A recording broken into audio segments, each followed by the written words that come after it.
sol seria o deus, a divindade materna e lunar, o trovão é aflição sem aviso prévio.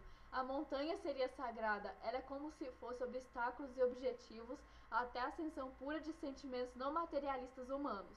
Os espíritos seriam a água, o fogo e o vento. A crença de que fenômenos e forças da natureza são capazes de intervir nos assuntos humanos constitui fundamento de todas as ideias religiosas, consideradas animistas. E essa teoria, formulada pelo antropólogo inglês Edward Taylor em sua obra Primitive Culture, de 1871, o animismo, segundo a teoria, nem é tanto uma religião, e sim uma crença opcional e filosófica de vida, ao meu ver. Para Edward, a origem de nossa noção da nossa alma está nas experiências do adormecimento, dos sonhos, que bem interpretados são uma prévia do que estamos atraindo. Ele também considera a doença a morte.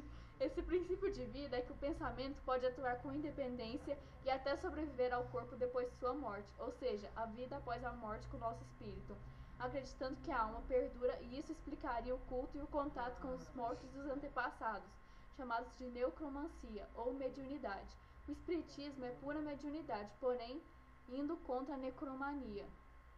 Para a filosofia animista não difere ambos. Animismo, porque designa o que constitui o essencial da religião, que é a crença em espíritos, em almas que vivem e animam tudo o que existe. Ser animista é crer na existência e na realidade de um mundo invisível. O ser humano não se limita ao seu corpo. A terra, os astros, os animais e os vegetais pertencem a uma ordem do mundo que se liga entre si a todos os elementos do cosmos.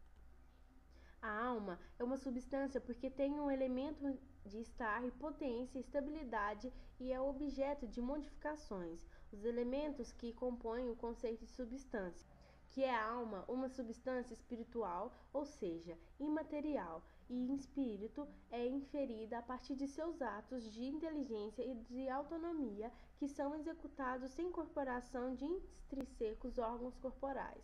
Suas crenças religiosas é conhecida como animismo, ou seja, a crença em seres espirituais, e representa o mínimo ou rudimentar definição de religião. Animismo é a doutrina de alma. Em linguagens coerentes, o termo tem um duplo significado. 1. Filosófico, a doutrina de que a alma é o princípio de vida no homem e em todos os seres vivos, quando aplicado ao homem que encarna a essência de espiritualidade em oposição à filosofia materialista.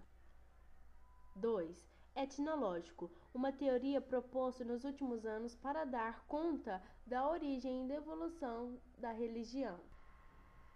As pessoas que exercem o poder entre o grupo e a divindade são chamadas o ancião, o adivinho, o curandeiro, o xamã e o feiticeiro. Na maioria desses povos, esses sacerdotes são homens. Em todos os povos animistas existem objetos sagrados: montanha, gruta, fonte, árvore, planta ou animal.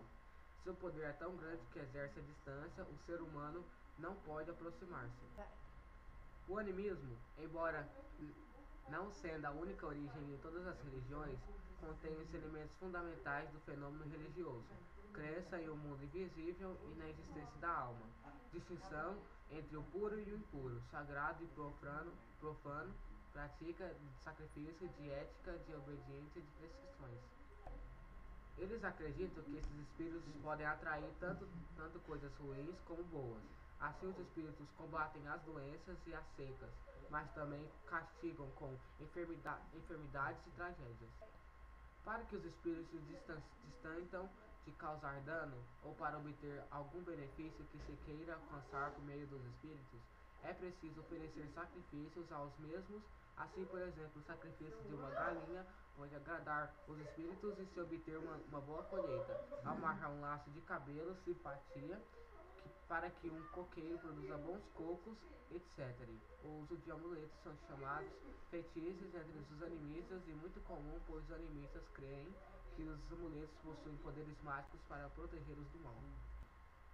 O animismo não é propriamente uma religião, e sim um conjunto de crenças baseadas no culto dos espíritos que está presente em todo o mundo, especialmente naqueles países onde ainda não foi implantada uma religião institucional, como o cristianismo como o cristianismo. Podemos encontrar tradições animistas entre as tribos primitivas ou povos que ainda se mantêm isolados da civilização e conservam suas próprias tradições. Por exemplo, entre as tribos aborígenes de países africanos e da Oceania, na Ásia, entre os indígenas de três Américas, etc. É possível ainda encontrar elementos de crenças animistas misturadas com a crença de outras religiões, como acontece dentro do hinduísmo, do budismo, do islamismo e até mesmo no cristianismo. Sobretudo na religiosidade popular, no animismo, os homens e as mulheres com conhecimento especial do mundo espiritual são chamados curandeiros, bruxos, xamãs ou feiticeiros. Os praticantes do animismo vão até essas pessoas para obter ajuda e proteção dos espíritos e através de rituais de magia e feitiçaria. A espiritualidade animista pode ser uma faca de dois gumes, pois os animistas a usam tanto para praticar o bem como agradecer por um benefício alcançado, como também para fazer o mal contra outras, sobretudo se for inimiga. A maioria dos animistas são cheios de temores e de superstições. Os animistas olham os lugares, árvores, rios, os estrangeiros, não da mesma forma como os não supersticiosos a olham.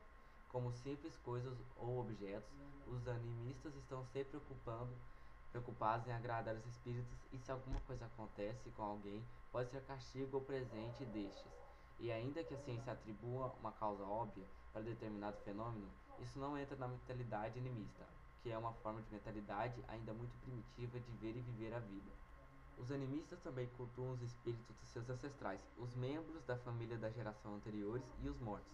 Eles acreditam que as pessoas que morrem tornam-se espíritos que são capazes tanto para ajudar como para ferir aqueles que ainda estão vivos. Os animistas frequentemente oferecem sacrifícios para esses espíritos, na esperança de ajudá-los a ter boas colheitas, obter mais dinheiro ou mais filhos.